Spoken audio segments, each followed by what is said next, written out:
এখন বাজে 2:30 আর আজ হচ্ছে বুধবার। বুধবারে লাঞ্চ মেনু নিয়ে চলে এসেছি। দেখে নাও আজকে লাঞ্চ মেনুতে কি কি রয়েছে। তার আগেই একটা কথা বলে নিই, অনেক দিন বাদে আজ আমি বাজারমুখো হয়েছিলাম।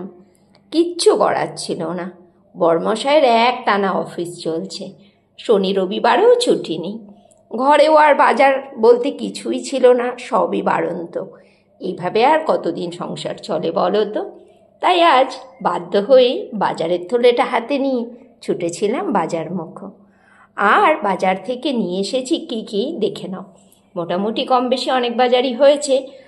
আজকে রান্না করেছি কি সেটা দেখো, বাজারের গল্প নিলে অন্য আর এক সময় করব।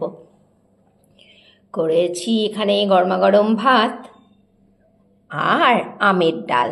অনেক দিন বাদে আজকে আমের ডাল করলাম। বর্ষা পড়ার পর থেকে শাকটা খাওয়াই হয়নি। আজ তাই একটু কলমি শাকও এনেছিলাম আর কলমি শাকটা ভাজা করেছি।